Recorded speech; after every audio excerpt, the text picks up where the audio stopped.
Very good morning aspirants, very good morning to one and all, very good morning. या एपीएच्या online प्लॅटफॉर्मवरती तुमचं सर्वांचं पुन्हा एकदा स्वागत आहे. तर एस्पायरंट्स, आजच्या टॉपिकमध्ये मी तुमच्यासाठी घेऊन आलोय क्रूड ड्रग म्हणजे काय. Yes, very very important part from the pharmacognosy. Crude drug and the classification of the crude drug by applying the various criterias. वेगवेगळे क्रायटेरियाला अप्लाय करत आपण ह्या क्रूड ड्रगला क्लासिफाय करतोय. सो क्रूड ड्रग मध्ये तुम्ही आतापर्यंत खूप सारे क्लासिफिकेशन पाहिले. सो या क्लासिफिकेशनच्या मध्ये थोडेसे डेप्थ लेवल, त्यानंतर याचे एक्झाम्पल्स, त्यानंतर याच लेक्चरमध्ये मी तुमच्यासाठी घेऊन आलोय factors affecting on the cultivation collection आणि एस्पायरंट्स काही इम्पॉर्टंट डेफिनेशन्स या सध्या या लेक्चरमध्ये आपण क्लिअर करणार आहोत. तर एस्पायरंट्स, क्रूड ड्रग हा कोण असतो? Why it is called as a crude drug?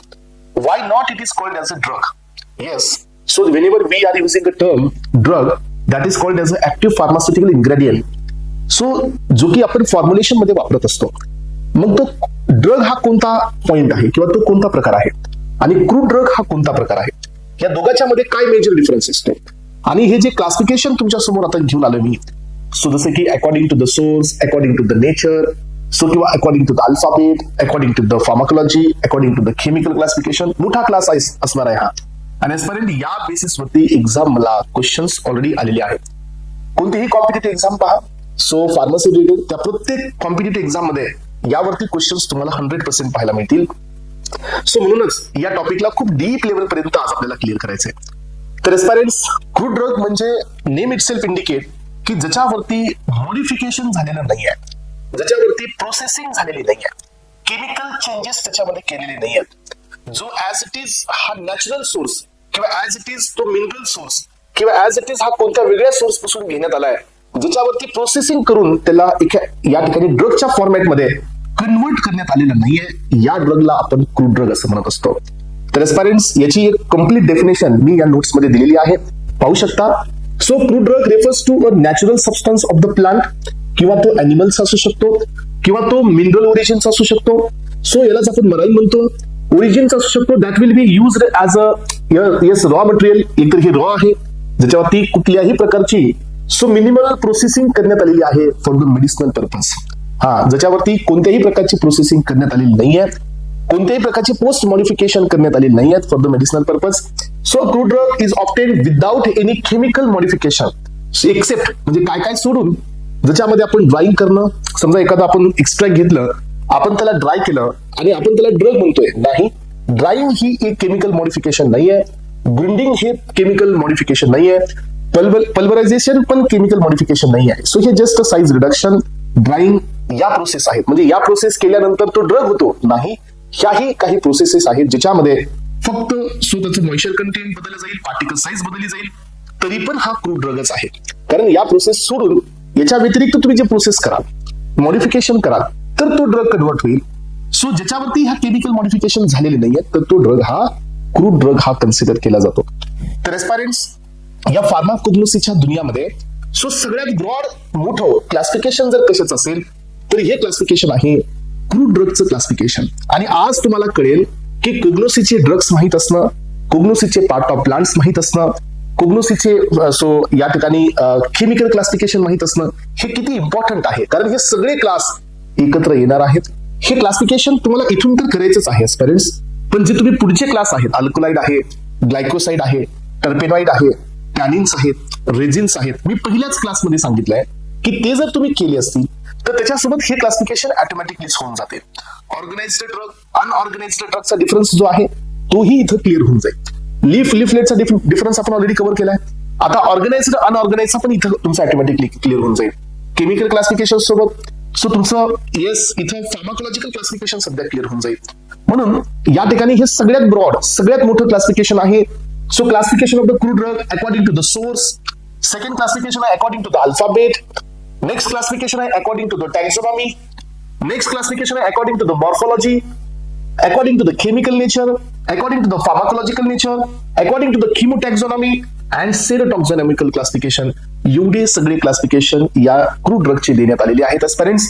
आता आपण याच्यामध्ये वन बाय वन हे क्लासिफिकेशनला क्लिअर करूया. चला, तर पहिलाच क्लास आहे माझा अकॉर्डिंग टू द सोर्स. मग आपल्याकडे क्रूड ड्रगचे जे सोर्सेस आहेत, यामध्ये पहिला सोर्स आहे प्लांट.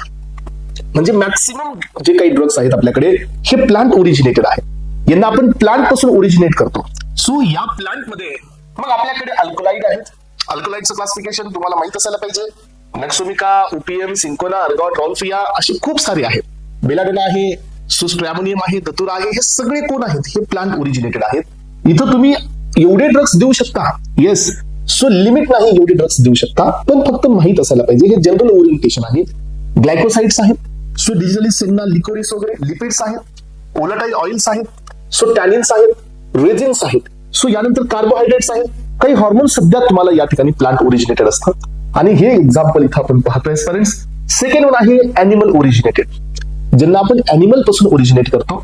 एन्झाइम्स, विटामिन्स याचे एक्झाम्पल्स इथे देण्यात आलेले आहेत. सो ज्यांना आपण अॅनिमल पासून ओरिजिनेट करतो. सो ट्रिप्सिन आहे, किमोट्रिप्सिन आहे, फायब्रिनोलायसिन आहे, पेप्सिन आहे, हॅलोनिडेज आहे.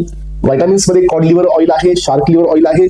सो यानंतर पहा मायक्रो ऑर्गॅनिझम पासून आपण काय काय एक्सट्रॅक्ट करू शकतो. मायक्रो ऑर्गॅनिझम पासून तुम्हाला माहिती आहे की पेनिसिलिन, सिफेलोस्पोरिन, अमायनो ग्लायकोसाइड, टेट्रासायक्लिन्स या सगळ्या अँटीबायोटिक्स आहेत, ज्यांना आपण ऑब्टेन करतो सॅकॅरोमायसिस पासून, ज्यांना आपण ऑब्टेन करतो काही फंगस पासून.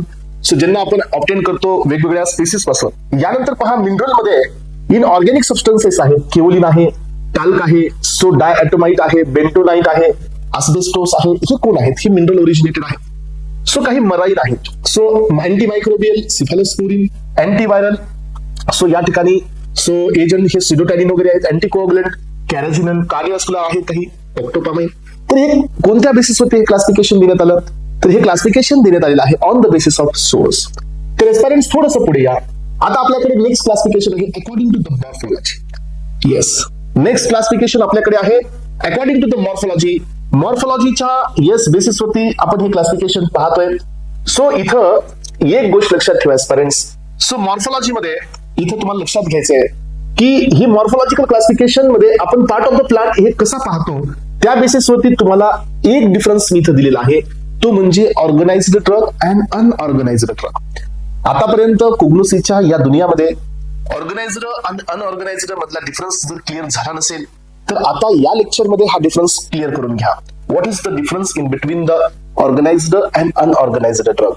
So aspirants name itself indicate organised drug म्हणजे काय की हा रिप्रेझेंट करतोय होल प्लांटचा पार्ट. म्हणजे एक तर तो लिव्ज आहे, नाहीतर तो रूट आहे, नाहीतर तो स्टेम आहे, नाहीतर तो बार्क आहे. याचा अर्थ की तुम्हाला दिसतोय की तो पार्ट ऑफ द प्लांट आहे. Yes, so whole plant part and made up of the cell easily identified by morphological characters.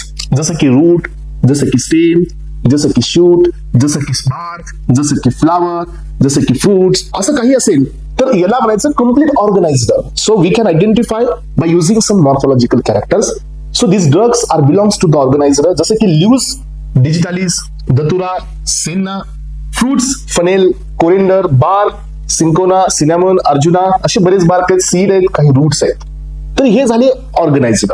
So ज्यांच्यामध्ये रिकॉग्नायझेबल पार्ट ऑफ द प्लांट नाही आहे. सो जसं की ज्यूस, जसं की गम, जसं की रेझिन्स, जसं की वॅक्स. सो ज्यांना आपण ओळखू शकत नाही की हे कोणत्या पार्टचा प्लांट आहे. So they are not yes having some special structure ज्याच्यावर आपण ओळखू शकत नाही. हे बघा, ड्राईड ज्यूस आपण ओळखू शकणार नाही की प्लांटचा कोणता पार्ट आहे. गम्स, रेझिन्स हे ओळखू शकत नाही की कोणता पार्ट आहे. And this drugs are belongs to the unorganised. तर aspirants this is the difference in between the organised and unorganised drug. या दोघांच्या मधला डिफरन्स तुम्हाला क्लिअर झाला पाहिजे. आणि आता अजून एक या ठिकाणी मी तुमच्यासाठी चार्ट दिला एस्पायरंट्स, ज्या चार्ट मधून तुम्ही समजून घेऊ शकता. हा चार्ट तुम्हाला दोन जागी कामाला येईल. एक तर हे क्लासिफिकेशन साठी सध्या येईल, second part of the plant. कारण बायोलॉजिकल सोर्स पाहत असताना बायोलॉजिकल सोर्स मध्ये तीन इम्पॉर्टंट कॉम्पोनंट्स असतात. First part of the plant, second त्याची स्पीसीज अँड थर्ड वन त्याची फॅमिली. सो हे क्लासिफिकेशन कराल तर पार्ट ऑफ द प्लांट सध्या क्लिअर होऊन जातील. सो यामध्ये पहा, सो या ठिकाणी the classification based on the part of the plant हे पण मॉर्फोलॉजिकल क्लासिफिकेशनच आहे एस्पायरंट्स. ऑर्गनाइज्ड आणि अनऑर्गनाइज्ड इथे सध्या दिले मी. मग आता आपल्याकडे लिव्स किती आहेत? So वसाका, senna, हायोसायमस, digitalis, दतुरा. सो तुम्ही आता ज्याला कोग्नोसी मध्ये पुढे प्रॅक्टिस कराल, जिथं जिथं तुम्हाला लिव्स येतील तुम्ही या कॉलम मध्ये त्यांना या ठिकाणी ऍड करत राहा. फ्रुट्स आपल्याकडे एवढेच नाही आहेत, खूप सारे फ्रुट्स आहेत, खूप सारे आहेत, सांगता येणार नाही एवढे आहेत. मग तुम्ही काम करायचं एस्पायरंट्स की ज्यावेळेला आता पुढे जाऊन तुम्हाला जिथे जिथं फ्रुट्स येतील ते फ्रुट्स तुम्हाला इथे ऍड करायचे, जसं की फनेल आहे, दिल आहे, कोरिंडर आहे, कार्डामोम आहे, बेल आहे. हे सगळे जिथं जिथं तुम्हाला फ्रुट्स युज करताय तिथं तिथं तुम्हाला हे फ्रुट्स इथे ऍड करायचे. बार्क आहे एस्पॅरेंट्स, कुर्ची बार्क आहे, सिंकोना बार्क आहे, सिनेमन बार्क आहे, कॅसिया बार्क आहे, कॅस्करा बार्क आहे, अर्जुना बार्क आहे. सो जेवढे बार्क आपल्याकडे अवेलेबल आहेत सगळे बार्क इथे तुम्हाला ऍड करायचे ऍडिशनल मध्ये पुढे जाऊन. यानंतर seeds, nux vomica, mustard, linseed, इसाबुल, कॅस्टरचे seeds आहेत आपल्याकडे. तर हे सीड्स तुम्हाला इथे ऍड करायचे पार्ट ऑफ द प्लांट मध्ये. रूट मध्ये पहा सेनेगा, राउंडफिया, इपिकॅग, जलपा, ॲकोनाइट हे कोण आहेत? हे सगळे रूट्स आहेत. ट्रान्सपरंट काय होतं माहितीये का, कलेक्टिव्हली स्टडी होतो. जर तुम्ही एक साईडला सगळे पार्ट ऑफ द प्लांट लक्षात गेलात, एक साईडला सगळ्या सिनोनिम्स फॅमिली लक्षात गेलात, एक साईडला तुम्ही बायोलॉजिकल स्पेसिस लक्षात गेला, तर ऑटोमॅटिकली तुमचं नॉलेज हे बिल्डअप होत जातं. कोग्नोसिसचा अट्रॅक्शन वाढेल, कोग्नोसिसची अंडरस्टँडिंग वाढेल या गोष्टीमुळे. म्हणून आपल्याला हे सगळं करायचं आहे. फ्लावर कोण कोण आहेत आपल्याकडे? रोज, पायरेथ्रम, क्लो, आर्टेमिसिया. सो रायझोम्स कोण आहेत? टर्मरिक आहे बघा. सो हल्दीचे जे कुंड असतात पहा, त्याला आपण रायझोम्स म्हणतो. मग आता तुमच्या डोक्यामध्ये पक्क राहणार की रायझोम्स, रुबाब, जिंजर. जिंजर एक खूप महत्वाचा असतो. आपल्याकडे जे अद्रक असतं ना, हे सध्या रायझोम आहे. पोडोफायलम सध्या रायझोम आहे. मग आता कोग्नोसीमध्ये जेवढे ड्रग रायझोम्स आहेत ते सगळे काढायचे, ही तुमची ड्युटी आहे. मी इथं सगळेच देऊ शकत नाही, मी इथं देऊ पण शकलो असतो, पण सगळेच ड्रग इथं देऊ शकत नाही, कारण ते या नोट्स मध्ये खूप जास्त मग तुम्हाला हेवी डेटा होईल. पण ज्याला तुम्हाला आता प्रॅक्टिस करायची आहे, तुम्हाला कन्फ्युज होत आहे की कोणता बार्क आहे, कोणता स्टेम आहे, कोणता फ्लावर आहे, कोणता फ्रूट आहे, तर तुम्हाला याचा चार्ट सेपरेटली बनवावा लागेल आणि हे तुम्हीच करावं लागेल. मी तर प्रत्येक गोष्ट माझ्या नोट्स मध्ये दिली आहे पुढे. सो पण तुम्हाला जर एकत्र करून याला रिकॉल करायचं असेल तर तुम्हाला ही प्रॅक्टिस करावी लागेल एस्पॅरेंट्स. मग हे तुम्हाला थोडंसं इझी जाईल. वूड बघा, आपण या ठिकाणी वूड मध्ये सॅन्डलवूड आहे, जे चंदन असतं बघा आपल्याकडे. सो हा मधला, सो या ठिकाणी सॅपवूडचा पार्ट असतो, सॉरी हार्टवूड असतं. कॉशी आहे, फ्लावर आहे, यात आपण पाहिलं. काही ठिकाणी आपण एंटायर प्लांट म्हणून आपण याचा युज करतो, जसं की तुलसी, अर्गॉट, इफेड्रा, बेलाडोला. हे जे आहेत यांचा आपण entire part of the plant, entire body आपण इथं मेडिसिनल पर्पज साठी वापरत असतो. सेकंड आपण पाहिलं अनऑर्गनाइज्ड, यामध्ये ज्यूस. सो जसं की ॲलो आहे, फॅट, लार्ड आहे, गम्स मध्ये ट्रॅगाकांत आहे, गॉर्गम आहे, अकेशिया आहे, रेझिन्स मध्ये जलपा, कोलोफोनी, बेन्झॉइन, सुमित्रा बेन्झॉइन पण असतं. वॅक्सेस मध्ये स्पर्मॅसिटी, बीज वॅक्स आहे, ड्राईड लॅटिक्स मध्ये पॅपिन आहे, ओपीएम आहे, ओपीएम. हा बघा, हे पॉईंट खूप इम्पॉर्टंट आहे. म्हणजे काय असतं की अशा पॉईंट मधून तुमचं कॉन्सेप्ट हे डेव्हलप होत असतात. सो ड्राईड एक्स्ट्रॅक्ट मध्ये जिलॅटिन आहे, कॅटॅच्यू आहे, अगार आहे. तर एस्पॅरेंट्स हे लक्षात घ्या, हे जे क्लासिफिकेशन आपण पाहतोय हे पुढच्या सगळ्या ड्रग्सचा ओव्हरव्ह्यू आहे. मग याच्यामध्ये तुम्ही अजून कसं स्मार्ट वर्क करू शकता? Yes, you have a possibility की तुम्ही तुमचे जेवढे ड्रग्स पुढे येणार आहेत यांना तुम्ही इथं अशा पद्धतीने सेग्रिगेट करा आणि चार्ट बनवा आणि तो चार्ट वॉलवरती पेस्ट करा आणि कंटिन्युअसली त्याला तुम्ही रीड करत राहा. तुम्हाला सगळे पार्ट ऑफ द प्लांट हे क्लिअर होऊन जातील. सो मी हे पार्ट ऑफ द प्लांट आपल्या हार्ड कॉपी बुकलेट्स मध्ये पण दिलेली आहे. सो सगळे बायोलॉजिकल सोर्स, हे सगळे फॅमिली, सगळे सिनोनिम्स हे सगळं वेगळं करा आणि हे सगळं तुम्हाला हार्ड कॉपी बुकलेट्स मध्ये देण्यात आलेलं आहे. त्याला मी तुम्ही पेस्ट करून टाका, म्हणजे कोग्नोसिसचा 50% जो लोड आहे तो इथंच तुमचा फिनिश अप होऊन जाईल अशा पद्धतीने. चला, तर एस्पॅरेंट्स हे झालं तुमचं next classification according to the morphology. आता यानंतरचं क्लासिफिकेशन आहे according to the alphabet. Yes, so यामध्ये आपण पहिलं क्लासिफिकेशन पाहिलं aspirants according to the sources. Second classification कडे चाललो, तो म्हणजे according to the morphology. Third classification देण्यात आलं येस क्रूड ड्रगचं अकॉर्डिंग टू अल्फाबेट. तर अल्फाबेटिकल मध्ये काय करण्यात आलंय? To easy to remember, easy to understand the name of the crude drug. त्यासाठी यांनी क्लासिफाय केलं यांना अल्फाबेटिकल ऑर्डरली. जसं की A stand for the acacia, B stand for the benzoin, C stand for the cinchona, D stand for the dill, E stand for the ergot, so त्यानंतर so तुमचं F stand for the fennel, gentian आहे, hyoscyamus आहे. What is this? हे जे सगळे crude drugs आहेत यांना alphabetical ऑर्डरने या ठिकाणी ऑर्गनाइज करण्यात आलं आणि हे ऑर्गनाइज करण्यासाठी काही स्टँडर्ड बुक्स मध्ये सध्या याचा हे क्लासिफिकेशन आपण ऍड केलेलं आहे. सो आयपी मध्ये, बीपी मध्ये, बीपीसी मध्ये, युएसपी मध्ये आणि ईपी मध्ये. ओके, तर एस्पॅरेंट्स यानंतरचा नेक्स्ट आहे according to the taxonomy. Okay, so हे क्लासिफिकेशन थोडंसं इम्पॉर्टंट आहे aspirants. So classification of the crude drug according to the taxonomy. Taxonomy म्हणजे काय? तर हे क्लासिफिकेशन बेस्ड आहे त्याच्या बॉटनिकल टॅक्झोनॉमीकडे. म्हणजे काय? हे सायंटिफिक क्लासिफिकेशन आहे. What is the scientific classification? यासाठी मी तुमच्या समोर काही डेफिनेशन, तुम्ही ज्या वेळेला 11th मध्ये किंगडम्स पाहत असता पेरेंट्स, तर ह्या किंगडम्स मध्ये ह्या गोष्टी कव्हर केल्या जातात. जसं की तुमच्याकडे किंगडम मध्ये प्लांट किंगडम आहे, अॅनिमल किंगडम आहे. सो यामध्ये किंगडम कोणता आहे? ही सगळ्यात ब्रॉडेस्ट कॅटेगरी आहे. यानंतर त्याचं डिव्हिजन म्हणजे त्याला आपण फायलम म्हणतो, त्याच्या group of related classes. So class म्हणजे group of related order, order म्हणजे group of the families. So families म्हणजे group of the genera. And genus म्हणजे group of the species. Species म्हणजे हा सगळ्यात खालचा घटक झाला, सगळ्यात डाऊन. सो जी स्पेसिस या ठिकाणी जर एकत्र केल्या गेल्या तर तुमचं काय तयार होतात? सो जीनस तयार होतं. जीनस एकत्र करण्यात आले तर फॅमिली तयार होते. फॅमिली एकत्र करण्यात आली तर ऑर्डर तयार होते. ऑर्डर एकत्र करण्यात आले तर क्लास तयार होतो. तर हे टॅक्झॉनॉमिकल क्लासिफिकेशन आहे. यालाच आपण सायंटिफिक क्लासिफिकेशन पण म्हणू शकतो. यासाठी मी तुम्हाला एक एक्झाम्पल दिलेले आहे. हे पहा, राउल्फिया ड्रगची फॅमिली अपोसायनसी आहे. जीनस हे राउल्फिया आहे आणि स्पेसिस हे राउल्फिया सर्पेंटिना आहे. सो रुबिएसी फॅमिली आहे सिंकोनाची. सिंकोना ही त्याची जीनस आहे आणि सिंकोनाची सो या ठिकाणी सो ऑफिसिनॅलिस ही आहे. सो या ठिकाणी त्याची स्पेसिस आहे. ओके, तर एस्पेरेंट्स अशा प्रकारे हे क्लासिफिकेशन आलं. सो टॅक्झॉनॉमिकल क्लासिफिकेशन जे तुमच्या समोर आहे. डिजिटॅलिस, सो हे पहा प्लॅन्टाजिनसी, डिजिटॅलिस. सो प्लॅन्टाजिनसी काय आहे त्याची फॅमिली. डिजिटॅलिसला अजून एक महत्वाचं काय, इथं स्क्रूफ्लिरेसी, तुम्हाला इथं म्हणाल स्क्रूफ्लिरेसी घ्या इथं. सो डिजिटॅलिस हे त्याची काय आली, या ठिकाणी जीनस आली आणि डिजिटॅलिस पर्प्रिया हे काय आलेली आहे त्याची सो या ठिकाणी आपल्याला स्पेसिस स्पेसिस म्हणू लागेल. डिजिटॅलिस ही त्याची या ठिकाणी जीनर आलेली आहे. सेन्ना, सो यामध्ये Fabaceae, senna, Alexander senna, so ही त्याची या ठिकाणी स्पेसिस आलेली आहे. इपिकॅन्कुना बी आहे रुबिएसी. सो सायकोट्रिया ही त्याची जीनस आहे आणि या ठिकाणी इपिकॅन्कुना सो हा तुमचा याचा काय आहे इपिकॅन्कुना ही त्याची स्पेसिस आहे. तर हे काही एक्झाम्पल्स आहेत एस्पेरेंट्स जे की तुम्हाला टॅक्झॉनॉमिकल क्लासिफिकेशन नुसार इथे मी दिलेली आहेत. समजून घ्या, हे सायंटिफिक क्लासिफिकेशन आहे जे तुमच्या समोर दिसतंय. यानंतरचं नेक्स्ट क्लासिफिकेशन आहे फार्माकोलॉजिकल क्लासिफिकेशन. तर आपल्या एक्झाम पॉइंट ऑफ व्ह्यूनी आपल्याला फार्माकोलॉजिकल क्लासिफिकेशन हे जास्त इम्पॉर्टंट आहे aspirants as compare to the taxonomical classification, as compare to the so alphabetical classification. पहिलं क्लासिफिकेशन ओरिजिनचं इम्पॉर्टंट आहे. सेकंड क्लासिफिकेशन मॉर्फोलॉजीचं इम्पॉर्टंट आहे आणि थर्ड क्लासिफिकेशन या ठिकाणी फार्माकोलॉजीचं सध्या इम्पॉर्टंट आहे, ज्याच्यामध्ये आपण सर्व फार्माकोलॉजिकल ऍक्शन्सला क्लासिफाय केलेलं आहे. हे पहा, पहिलं क्लासिफिकेशन आहे so drugs acting on the gastro intestinal tract. यामध्ये बिटर कोण आहेत? So gentian, quassia, cinchona. Carminatives कोण आहेत? सो दिल, मेंथा, कार्डामोम. इमेटिक्स कोण आहेत? इपिकॅन्कुना आहे. सो अँटी अमेबिक कोण आहेत? कुर्ची अँड इपिकॅन्कुना आहेत. सो बल्क लक्झेटिव्ह कोण आहेत? तर अगार, इसाबगोल, बनाना हे कोण आहेत? बल्क लक्झेटिव्ह जे की बल्क फॉर्मिंग असतात. In case of the constipation आपण यांना वापरत असतो. पर्गेटिव्ह सध्या इव्हॅक्युएशन ऑफ द बोवेल साठी असतात. सेन्ना, कॅस्टर ऑइल हे पर्गेटिव्ह आहेत एस्पेरेंट्स. पेप्टिक अल्सरच्या ट्रीटमेंटसाठी सो या ठिकाणी तुम्हाला महत्वाचा आहे तुमचा सो हा या ठिकाणी लिकोरिसचा प्लांट असतो ऍक्च्युअली लिकोरिस.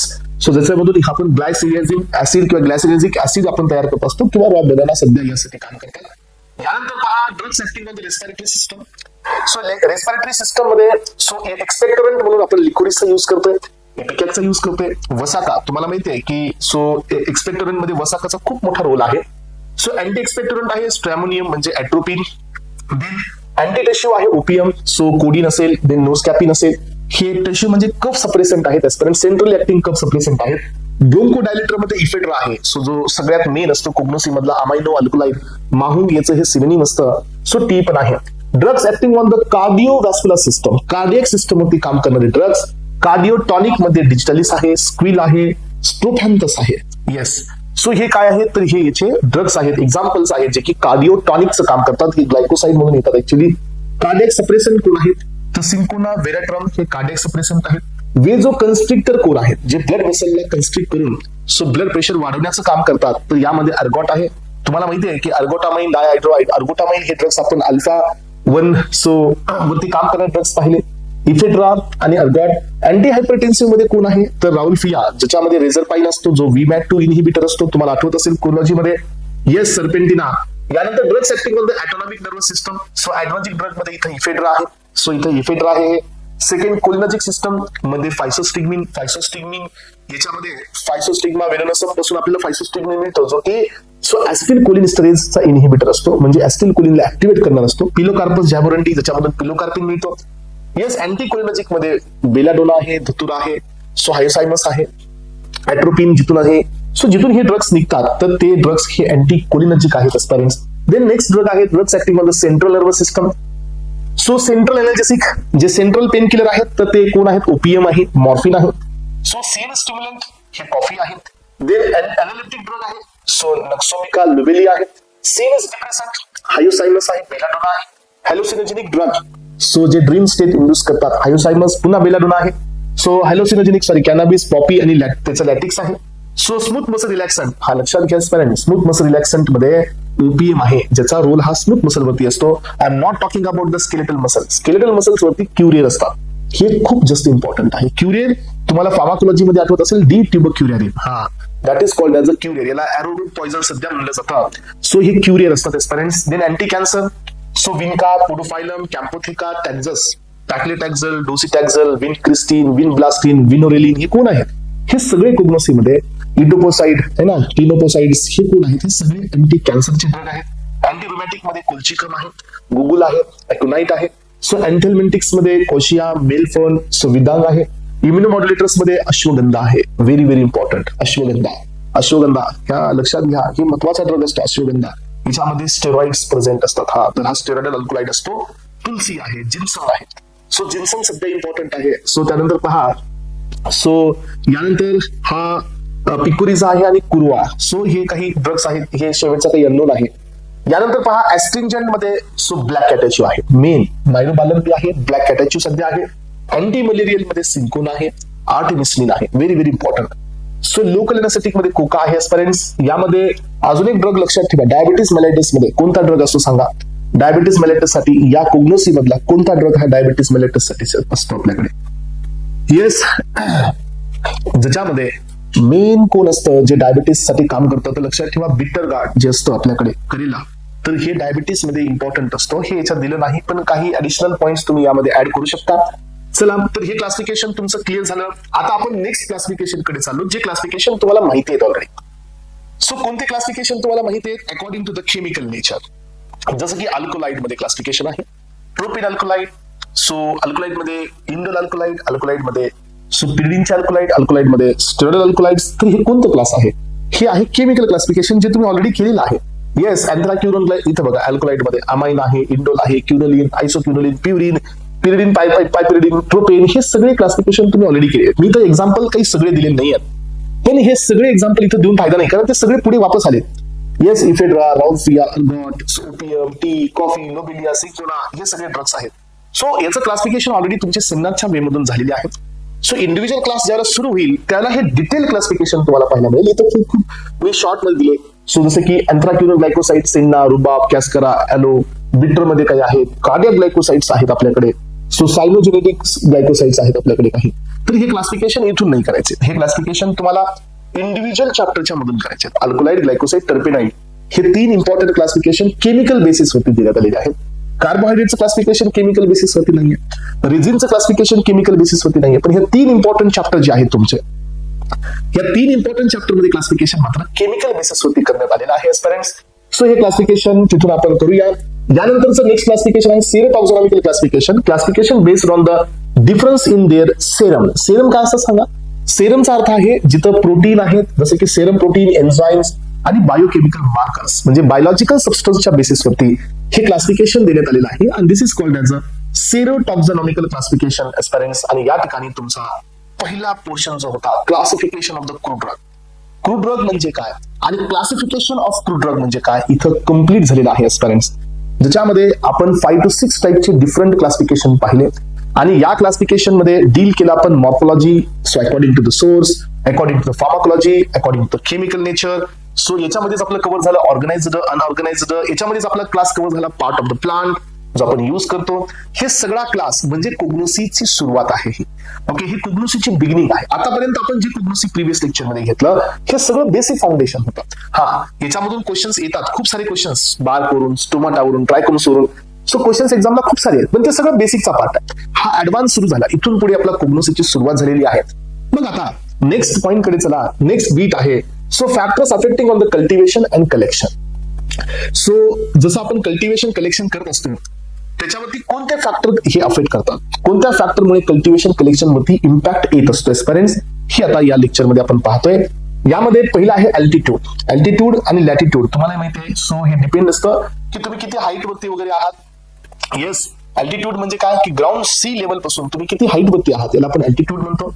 बिटर or active constituents may increase or decrease with the altitude. Example देण्यात आलेलं आहे gentian. So bitter constituent increase with the altitude and peppermint आहे constituent decrease with the altitude. म्हणजे काय, हाईट बदलल्यानंतर सध्या सो केमिकल कॉन्स्टिट्युएंट्स हे चेंज होऊ शकतात. याचं एक क्लासिकल एक्झाम्पल तुम्हाला इथे देण्यात आलेलं आहे की याचा काय इम्पॅक्ट पडू शकतो हाईटचा. यानंतर बघायचं सेकंड इम्पॅक्ट आहे टेम्परेचरचा. टेम्परेचर हे अफेक्ट करतं प्लांटच्या ग्रोथला, प्लांटच्या मेटाबॉलिझमला, प्लांटच्या ऍक्टिव्ह केमिकल कॉन्स्टिट्युएंट्सला. जसे की डिजिटॅलिस, सो याला ऑप्टिमम ग्रो करण्यासाठी 20 to 30 डिग्री सेल्सिअसचं टेम्परेचर लागतं. इपिकॅक्स साठी 22 to 40 डिग्री सेल्सिअस लागतो. सिंकोनासाठी 10 to 30 डिग्री सेल्सिअस लागतं. रॉल्फियाच्या ऑप्टिमम ग्रोथसाठी 10 to 40 डिग्री सेल्सिअसचं टेम्परेचर लागतं. याचा अर्थ टेम्परेचर मे व्हॅरी. तुम्हाला माहित असू द्या या ठिकाणी एस्पिरंट्स की डिजिटॅलिसचा एक इम्पॉर्टंट प्रॉपर्टी आहे. कोणती? सो आफ्टर द कलेक्शन डिजिटॅलिसच्या लीव्स मध्ये 5% पेक्षा जास्त मॉइश्चर कंटेंट नाही असायला पाहिजे. तो भाग वेगळा, ह्याचं जे कल्टिवेशन कलेक्शन आहे तो वेगळा. यानंतरचा नेक्स्ट पॉईंट आहे रेनफॉल. रेनफॉलचा पण या ठिकाणी तुमच्या केमिकल कॉन्स्टिट्युएंट वरती इम्पॅक्ट असतो. सो ऍडिक्वेट रेनफॉल इसेन्शियल असतो. एक्सेस झाला, डिफिशियंट झालं तर मग याचा अफेक्ट हा केमिकल कॉन्स्टिट्युएंट वरती नक्की होतो. कॅशिया अंगुस्टिफोलिया, तर हे लक्षात घ्या, हे जीपॅट मध्ये आलेलं आहे.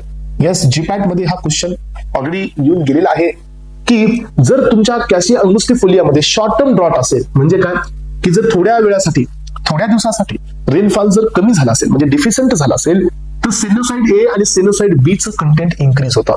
आणि लॉंग टर्म ड्रॉट असेल तर याचं बायोमास हे रिड्यूस होतं. ट्रान्सपरन्सी हे क्वेश्चन ऑलरेडी एक्झामला आलेला आहे, त्यामुळे तुम्हाला इथं याला हायलाइट करावं लागेल. त्यानंतर पहा सनलाइट. सो डे लेंथ, तुम्हाला माहिती आहे का की डे लेंथ वरती जे फ्लावरिंग वगैरे, फ्रूट वगैरे जे बदलतात याला म्हणलं जातं फोटो पेरिओडिझम. येस, सो आपल्याकडे 3 प्रकारचे डे असतात. एक असतो शॉर्ट डे, सो दुसरा असतो लॉंग डे आणि तिसरा असतो न्यूट्रल डे. तसे प्लांट पण 3 प्रकारचे असतात. Short day plant, long day plant आणि न्यूट्रल डे प्लांट. जे शॉर्ट डे प्लांट असतात, हे शॉर्ट डे प्लांट हे कमी दिवसामध्ये, अलग लक्षात, दिवस जर छोटा असेल म्हणजे डे हा लहान आहे, नाईट ही मोठी आहे, डार्क पिरियड जर जास्त असेल तर त्यांना फ्लावरिंग होते. अलग लक्षात, हे फोटो पेरिओडिझम पण तुम्हाला इंटरमिडिएट मध्ये झालं असेल. सो शॉर्ट डे प्लांट कोण असतात? ज्यांचं नाईट म्हणजे डार्क फेज ही जास्त असते आणि लाईट फेज ही शॉर्ट असते. डार्क फेज जेवढी जास्त असेल तेवढी यांना फ्लावरिंग होते. जर समजा डार्क फेज जर कोणी इंटरप्ट केली, अलग लक्षात, तर मग त्यांची फ्लावरिंग रिड्यूस होते. यानंतर जर लॉंग डे प्लांट असतात, यांना फ्लावरिंग लागते कधी? सो जास्त मोठा दिवस पाहिजे, रात्र छोटी पाहिजे. आणि जर समजा त्यांचा लाईट फेज कोणी इंटरप्ट केला समजा त्यांचा, तर मग त्यांची फ्लावरिंग इनिबिट होते. न्यूट्रल डे प्लांटचा न्यूट्रल वरती म्हणजे दोन्ही गोष्टी त्याला इक्वल पाहिजे असतात. सो फोटोसिंथेसिससाठी हे खूप इम्पॉर्टंटली रोल प्ले करतं. ऍक्टिव्ह केमिकल कॉन्स्टिट्युएंट साठी सध्या सनलाईट किंवा डे लेंथ खूप इम्पॉर्टंटली या ठिकाणी डील करते. सिंकोना, बेलाडोना, फुल सनलाईट असेल तर हायर अल्कोलाइट कंटेंट तुम्हाला पाहायला मिळतं. हे त्याचं एक्झाम्पल आहे. कलेक्शन सीझन सध्या इम्पॉर्टंट असतं की आपण त्याला कधी कलेक्ट करतो. कल्टिवेशन म्हणजे त्याला बनवणे, घडवणे, आणि कलेक्शन म्हणजे त्याला काढून घेणे, म्हणजे त्याला कलेक्ट करणे. सो कलेक्शन सीझन सध्या इम्पॉर्टंट आहे. सो हार्वेस्टिंगचा जो टाइम असतो याच्यावरती सध्या डिपेंड करतं की किती केमिकल कॉन्स्टिट्युएंट त्याच्यात प्रेझेंट असेल. रुबाब मध्ये अँथ्रानॉलचं कंटेंट हायर असतं विंटरमध्ये, मग तुम्हाला त्याला विंटरमध्येच कलेक्ट करावं लागेल. तुम्ही याला समरमध्ये जर कलेक्ट केलं तर काय होईल की तुम्हाला अँथ्रानॉलचं तेवढं केमिकल कॉन्स्टिट्युएंटचं कॉन्सन्ट्रेशन नाही मिळणार आहे. यानंतर एस्पिरंट्स सॉइलचं कंडिशन. तुम्हाला माहिती आहे की सॉइल ही ऍसिडिक नसायला पाहिजे. सॉइल ही ऍसिडिक नसायला पाहिजे. सॉइलचा टेक्स्चर महत्वाचा आहे. सॉइलचा पीएच इम्पॉर्टंट आहे. सॉइलचा पीएच वगैरे आपण वरतीच दिला होता पहा. Soil texture composition, fertility influence the plant growth and the metabolic production. So chalky all soil poor digitalis growth. हे बघा आता मग सॉइल हे कोणत्या प्रकारचे असतात? सँडी सॉइल आहे, लोमी सॉइल आहे, लोम सॉइल आहे, लोमी सँड आहे, लोम सॉइल आहे, सिल्ट सॉइल आहे. एवढे सॉइल आहेत. याच्यामध्ये कॉम्पोजिशन पण मी दिलेले आहेत की जर सँडी सॉइल असेल तर 80% सँड असतं आणि 15% क्ले किंवा जी छोटी माती असते ती 15% असते फक्त. लोमी सँड मध्ये 70% सँड आहे, 30% क्ले आहे. लोम सॉइल मध्ये 50% असतं आणि सिल्ट मध्ये सगळ्यात चांगली जी लहान असते त्याच्यामध्ये 90% सिल्ट आणि 10% सँड आहे. ज्याच्यामध्ये जास्त सँड असते त्याची प्रॉपर्टी ही ते सॉइल फेवरेबल नसते, कारण त्याच्याकडे वॉटर होल्डिंग कॅपॅसिटी नसते, लक्षात ठेवा. मग आता हे सगळे या ठिकाणी आपण पॉईंट्स पाहिले असतात. Now we are moving towards some important definitions in the pharmacognosy. लक्षात घ्या, आपण काही इम्पॉर्टंट डेफिनेशन्सला इथं आता पिकअप करतोय आणि हे डेफिनेशन समजून घेत आहोत with respect to the adulteration, with respect to the substituents. कारण आताच हे कळेल, पुढे गेल्यानंतर हे समजणार नाही. लक्षात घ्या, कारण पुढे गेल्यानंतर तुम्हाला सगळे मी हेच सांगेल की हे याचा अडल्ट्रंट आहे, हा याचा सबस्टिट्युएंट आहे, किंवा याची क्वालिटी इन्फेरियर आहे, सो हा सुपिरियर आहे. त्याला तुम्हाला इन्फेरियर, सुपिरियर, अडल्ट्रंट, सबस्टिट्युएंट्स बद्दलची कम्प्लीट इन्फॉर्मेशन असायलाच पाहिजे. त्याशिवाय कोग्नोसीमध्ये एंट्री मिळणारच नाही. तर पहिली डेफिनेशन आहे drug adulteration. Yes, drug adulteration म्हणजे काय पहा. ड्रग अडल्ट्रेशन म्हणजे substitution of the original crude drug. So एका दुसऱ्या ड्रग सोबत आपण त्याला बदलतो. अलग लक्षात, मग आपण बदलत असताना किती बदलतो? एक तर सगळ्याच्या सगळ्या ड्रग बदलतो, नाही तर मग आपण त्याला पार्शली बदलतो with the another substance. Yes, this is called as a adulteration. तर सर मग हे अडल्ट्रेशन मध्ये सबस्टिट्यूशन काय आलं? बेटा सबस्टिट्यूट आपण इथं सबस्टिट्यूट तर करावं लागेल ना, पण सबस्टिट्यूट कुणाने करतो हे जास्त महत्वाचं आहे. एक तर फुल दुसरा ड्रग टाकतो, नाहीतर पार्शली दुसरा ड्रग टाकतो. जो ड्रग त्यासारखा दिसतो, ओरिजिनल ड्रग सारखा दिसतो, inferior in the chemical composition and therapeutic activity, entirely pharmacologically inactive असतो. म्हणजे त्या ड्रग मध्ये कुठल्याही प्रकारची फार्माकोलॉजिकल ऍक्शन नसते. This is called as adulteration. अडल्ट्रेशनची डेफिनेशन आपण पीजे मध्ये पण पाहिले, तर त्याच्यामध्ये याच्यामध्ये भरपूर सिमिलरिटी आहे, पण एक्झॅक्टली सेम कॉन्सेप्ट नाही आहे, वेगळे आहे. मग आता नेक्स्ट आहे सबस्टिट्यूशन. सबस्टिट्यूशन आणि अडल्ट्रेशन मधला डिफरन्स समजून घ्या. हे डिफरन्सच क्लिअर होत नसेल तर मग अडल्ट्रेशन सबस्टिट्यूशन तुम्हाला कळणारच नाही. वर्बॅस्कम थाप्सस अँड डिजिटलिस लॅगाटा ह्या दोघांमध्ये फरक आहे. सो दोन्ही स्पेसिस डिजिटलिस प्रक्रियाला अल्टरनेटिव्ह वापरले जातात, पण त्यातली एक अडल्ट्रेशन आहे आणि एक सबस्टिट्युएंट आहे. मग आपल्याला हेच नाही कळलं अडल्ट्रेशन आणि सबस्टिट्युएंट्स मधला काय डिफरन्स असेल तर मग कोग्नसी मधली महारत तर कधीच हासिल होणार नाही. Substitution occurs when totally different substance is used to place the original drug. लक्षात घ्या, हे जो ड्रग असतो तर हा ड्रग फार्माकोलॉजिकली ऍक्टिव्ह असतो. अलग लक्षात, जसा अडल्ट्रेट होता तसं नाही, हा ऍक्टिव्ह असतो पण त्याच्यापेक्षा कमी. सो पण चीप असतो, मोर अवेलेबल म्हणजे त्याची अवेलेबिलिटी लवकर होते. चीपर असतो म्हणजे कॉस्ट कटिंग आहे, कॉस्ट कमी लागते, पण त्याला फार्माकोलॉजिकल ऍक्शन आहे, पण ओरिजिनल ड्रग सारखी नाहीये, त्याच्यापेक्षा थोडंसं तुम्हाला या ठिकाणी. सो ऍक्च्युअली एस्पेरन्स इथं सबस्टिट्यूशन मध्ये फार्माकोलॉजिकल ऍक्शन कमी म्हणता येणार, सो इक्वलीच म्हणावं लागेल, पण तो ड्रग त्या ड्रगच्या कम्पॅरेटिव्हली चीपर आहे, त्या ड्रगच्या कम्पॅरेटिव्हली इझिली अवेलेबल आहे, तो लगेच तुम्हाला मिळतो. ओरिजिनल ड्रगच्या जागी आपण तो ड्रग तिथं देत असतो. This is called as a substitution. मग आता पहा, सो नेक्स्ट आहे सोफिस्टिकेशन. सोफिस्टिकेशन म्हणजे काय? सोफिस्टिकेशनचा मिनिंग आहे, sophistication is a deliberate or the intentional adulteration of the crude drug. So by adding the foreign substances to increase the weight, volume, appearance and while keeping the original drug present. लक्षात घ्या की drug original आहे, तो drug original आहे, drug तुम्ही बदलला नाही, drug तुम्ही अडल्ट्रेट केला नाही. म्हणजे ड्रग अडल्ट्रेट इन द सेन्स की पार्शली और होली तुम्ही रिप्लेस नाही केला. ड्रग आहे पण त्या ड्रगचा अपीरियन्स वाढवण्यासाठी, त्या ड्रगचा वेट वाढवण्यासाठी, त्या ड्रगचा व्हॉल्यूम वाढवण्यासाठी जे तुम्ही फॉरेन सबस्टन्स जर त्याच्यामध्ये ऍड केले, yes, in order to get this, so याला आपण नाव देत असतो सोफिस्टिकेशन. सो हे पॉइंट थोडंसं त्याच्यापेक्षा वेगळं आहे, त्यामुळे याला आणि त्याला दोघांना मर्ज करायचं नाही. यानंतरचा नेक्स्ट आहे डिटोरिएशन. डिटोरिएशन आणि हे आधीच्या कॉन्सेप्ट मध्ये सध्या फरक आहे. हे कसं झालंय, हे इंटेन्शनल अडल्ट्रेशन आहे. अलग लक्षात, जाणून बुजून आपण त्याला काय केलंय, थर्ड सबस्टन्स, फॉरेन सबस्टन्स टाकलेला आहे. डिटोरिएशन म्हणजे, so deterioration is the impairment or the decline in the quality of the crude drug due to the physical, chemical or biological damage. अलग लक्षात, फिजिकली डॅमेज झाला, केमिकली डॅमेज झाला किंवा biologically damage होत असेल तर त्याला आपण डिटोरिएशन म्हणायचं. पण डिटोरिएशन हे या ठिकाणी इंटेन्शनली होतं का? येस. सो या ठिकाणी हे अनइंटेन्शनली आहे. सो आपण तो ड्रग ठेवला, तो ऑटोमॅटिक जागेवरती डिग्रेडेट झालाय, हा आपण केला नाही. आता देताना आपण तोच देणार आहोत, डिटोरिएटेड देणार आहोत, पण इंटेन्शनली मिक्स केले का? नाही, तो डिटोरिएट झालाय, तो खराब झालाय, इंटेन्शनली नाही, अनइंटेन्शनली तो झालेला आहे. Unlike substitution, so or the sophistication or deterioration occurs naturally over the, so substitution आणि सोफिस्टिकेशन सारखं नाही. डिटोरिएशन हे ऑकर होतं naturally over the time or due to improper handling, so rather than intentional adulteration. म्हणजे आपण जाणून बुजून याच्यात मिक्सिंग नाही करतो, जाणून बुजून याची प्रॉपर्टी आपण कमी नाही करतो, जाणून बुजून याची केमिकल व्हॅल्यूज आपण डिक्लेअर नाही करतो. हे आपण काही गोष्टी ठेवल्यामुळे ऑटोमॅटिकली नॅचरल ही या ठिकाणी डिकॉम्पोजिशन होत असेल, तर this is called as a deterioration. यानंतर आहे ऍडमिक्शन. ऍडमिक्शनचा मिनिंग काय पहा, admixture is nothing but the accidental, yes, accidental म्हणजे अचानक or careless addition of one substance into the another. म्हणजे एकामध्ये ए मध्ये बी ऍड केला, सो ऍक्सिडेंटली म्हणजे अचानक, usually due to the negligence during the collection, storage आणि processing of the crude drugs. याचा अर्थ काय समजून घ्या.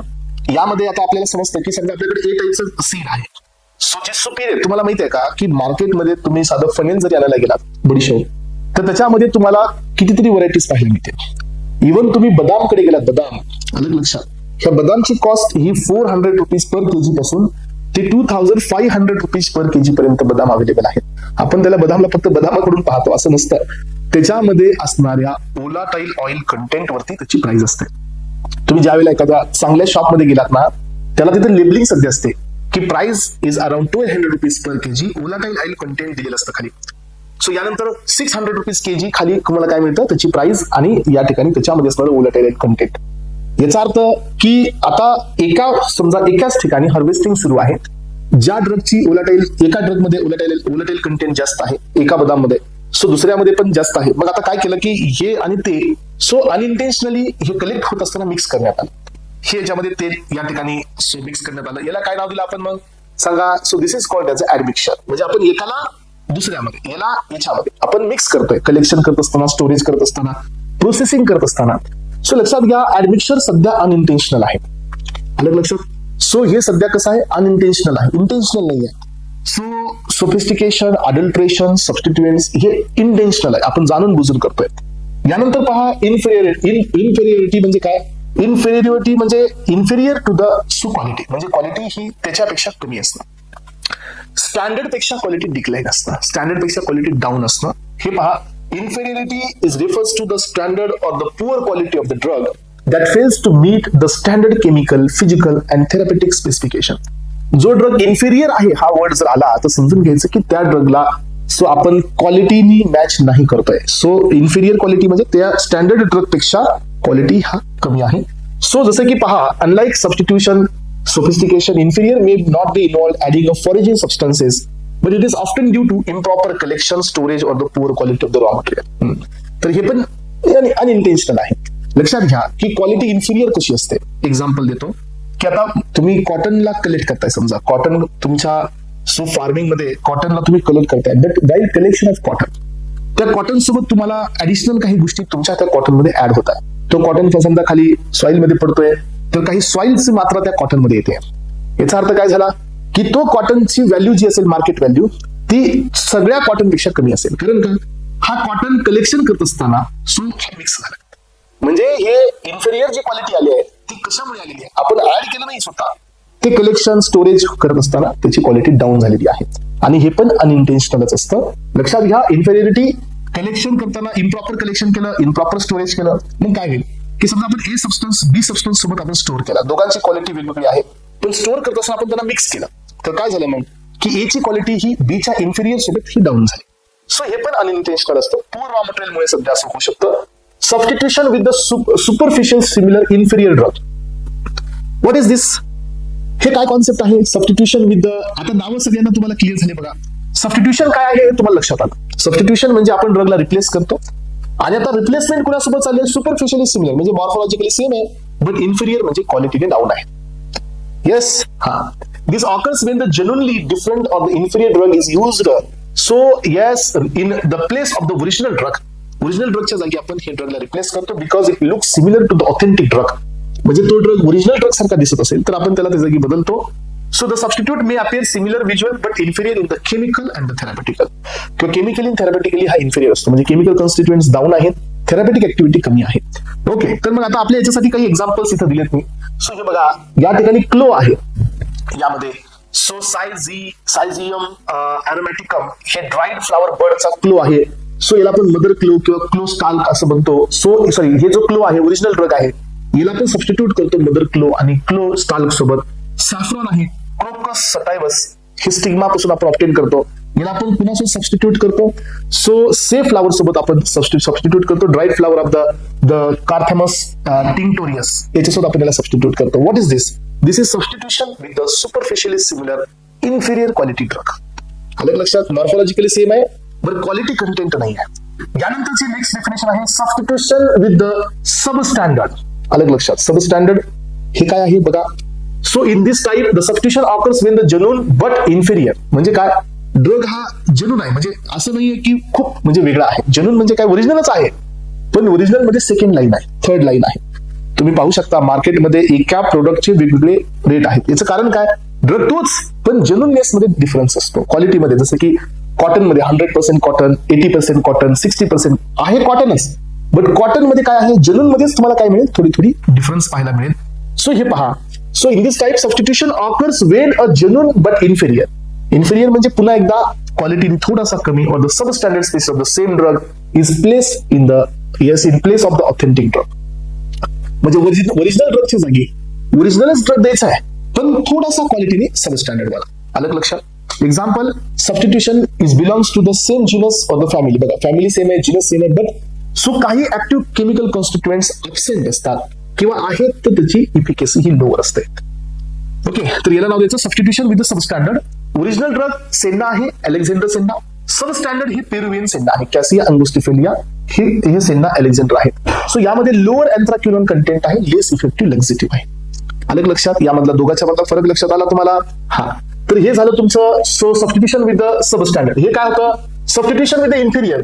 इथं पण आपण काय केलं बघा, सो जेन्युइनली जो ड्रग आहे तो ड्रग आपण Wien the genuinely different or the inferior drug. So लक्षात घ्या, इथं आपण काय केलं की याचं ड्रग ओरिजिनल ड्रगच नाहीये, आपण ड्रग कुणासोबत याला चेंज केला जो त्याच्या जीनचा नाही आहे पण तो दिसायला सारखा आहे. आलं लक्षात?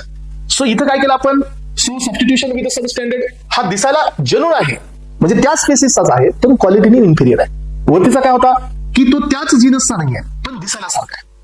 इथं काय, जीनस पण सेम आहे पण क्वालिटीने दोघे बी कमी आहेत, पण तिथं तो फरक आहे. इथं त्याच्याच फॅमिलीतला ड्रग आहे, इथं बी क्वालिटी कमी आहे पण तो वेगळ्या फॅमिलीतला पण दिसायला सारखा आहे. ट्रान्सपरन्स. यानंतर substitution with the exhausted drug. वरती तुम्ही काय पाहिलं की केमिकल कॉन्स्टिट्युएंट्स हे लेसर आहेत, हे आपण पाहिलं. आता इथं नाव आले एक्झॉस्टेड. एक्झॉस्टेडचा अर्थ there is a no chemical constituent. जसं की आपल्याकडे फनेल आहे, बडीशोप. मार्केटमध्ये जे फनेल मिळते त्याच्यामध्ये कुठले आपण घेतो कशासाठी, त्याला फॉर द कार्बोनेटिव्ह ऍक्शन. बट जे बडीशोप आपण घेतो त्याच्यामध्ये व्होलॅटाईल ऑइलच नाही आहे.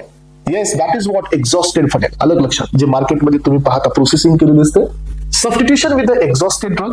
Substitution with the exhausted drug occurs when used or spared a plant material which has lost its active chemical constituents. So collection, processing or mixed with the fresh drug to appear the genuine. पण याला आपण काय केलं की याला आपण collect केलं, टाकलं. ओरिजिनल ड्रग त्याला मिक्स करतो ज्याच्यात ऍक्टिव्ह केमिकल कॉन्स्टिट्युएंट्स नाही आहेत. So this is what the substitution with the exhausted drug. आणि यानंतर aspirants. So exhausted drug chemically inactive असतात किंवा खूप वीक ऍक्टिव्ह असतात किंवा ऍक्टिव्हच नसतात. थेरॅपेटिक व्हॅल्यू नसते नाहीतर खूप रिड्यूस असते. सो यामध्ये एक्झाम्पल आहे टील्यूज. हे आपण या ठिकाणी सो एक्झॉस्टेड टी सोबत आपण याला या ठिकाणी सबस्टिट्यूट करतो. फ्लेवर वगैरे कमी असतं, कॅफिन कंटेंट खूप कमी असतो. कॅरावे, फनेल, क्लो, हे बघा. तर हे एक्झॉस्टेड पार्ट हेच ड्रग घ्यायचे, याच्यातील ऍक्टिव्ह केमिकल जे ओलेटाईल ऑइल आहे ते काढून घ्यायचं, त्यालाच मार्केटमध्ये विकायचं. सो याच्यामध्ये लेसर इसेन्शियल ऑइल कंटेंट असतं, थेरॅपेटिक व्हॅल्यू खूप कमी असते. यानंतर पहा, आता नेक्स्ट वन आहे सबस्टिट्यूशन विथ द आर्टिफिशियल. जो आर्टिफिशियल बनवलेला सबस्टन्स आहे त्याच्यासोबत आपण याला सबस्टिट्यूट करतो. तुम्हाला माहिती आहे का पेरेंट्स, मार्केटमध्ये खूप मोठे स्कॅम आले. तुम्ही इंस्टाग्रामवरती, युट्यूबवरती पाहता की इंडियामध्ये जे मिल्क प्रोडक्शनची कॅपॅसिटी आहे त्या कॅपॅसिटीपेक्षा 20-30% आपल्याकडे मिल्कला सेल केलं जातं. सो प्रोडक्शन कॅपॅसिटीपेक्षा सेलिंग जास्त आहे. तुम्ही पाहिलं पाठीमागे वेगवेगळ्या ब्रँडेड कंपनीच्या मिल्कमध्ये सध्या तुम्हाला केमिकल कॉम्पोजिशन पाहायला मिळालं, जे की ऍक्च्युअल मिल्कच नाही, जस्ट केमिकली काही गोष्टी मिक्सअप करून मिल्क बनवलं जातं. अलग लक्षात. त्याच्यामध्ये या ठिकाणी आपल्याला पाहायला मिळेल, हनीमध्ये पाहायला मिळेल. त्यानंतर तुम्ही अजून यामध्ये पनीरमध्ये, येस तुम्ही पाहता मार्केटमध्ये पनीर हे पण याच्यातील सगळ्यात मोठा घटक आहे बरं का. सो आपल्याला वाटतं चीज, पनीर ह्या गोष्टीमध्ये खूप इन्फेरियर क्वालिटी झाल्यात, खूप जास्त आल्यात लिटरली. सो तुम्ही पाहता की पनीरची कॉस्ट आणि जे आपण फुटपाथवरती जे पनीर देतात बघा, आपल्याला वाटतं की खूप दिलदार माणूस आहे, तो दिलदार नाही आहे, तो तुमचा दिल काढून घेणार आहे काही दिवसानंतर. लक्षात घ्या. सो कारण का तो देताना तुम्हाला इन्फिरियर क्वालिटीने जर देत असेल, आपण म्हणत नाही सगळेच, पण जे चीप लेवलवरती विकलं जातं तर ते कॉस्ट हे डिपेंड करतं की त्यांनी कुठून त्याला ऑर्डर केलंय. आणि तुम्हाला पाहायला मिळतं काही हे पण गोष्टी तुम्ही व्हिडिओज मध्ये पाहता की आपण जे इकडे ब्रँडेड करतो, branded lipstick, branded shampoo, branded soap, ते तिकडं ब्रँडेडला घरी बनवून टाकून पॅकेजिंग करून देतात. सो या गोष्टी सध्या आपल्या इंडियामध्ये होतात आणि याला करत असताना ज्या वेळेला हे म्हणजे ऑब्झर्वेशन मध्ये येतील त्यावेळेला हे आपल्याला समजतं की असं होत आहे. सो याला नाव द्यायचं या ठिकाणी सबस्टिट्यूशन विथ आर्टिफिशियल, म्हणजे जे नॅचरलच नाही त्याला आपण टाकायचं जेन्युइन ड्रगच्या जागी. Substitution with the artificial substance occurs when synthetic or the non-natural material used to place the genuine drug. मग याचे एक्झाम्पल्स पण दिले. बीज वॅक्स हे नॅचरल आहे, पॅराफिन वॅक्स हे आर्टिफिशियल आहे. बीज वॅक्सच्या जागी पॅराफिन वॅक्स द्यायचं. नॅचरल गम हा अॅकेशिया आहे, स्टार्च किंवा सर्कुलर गम हे सिंथेटिक आहे, याच्या जागी याला द्यायचं. नॅचरल कॅम्फर आहे, सिंथेटिक कॅम्फर आहे. So less effective in medicinal formulation, इथं क्वालिटीज कमी असते, हे चीपर असतो, याला थेरॅपेटिक व्हॅल्यू कमी असते बीज वॅक्स पेक्षा. यामुळे हे पण पॉईंट लक्षात ठेवायचा.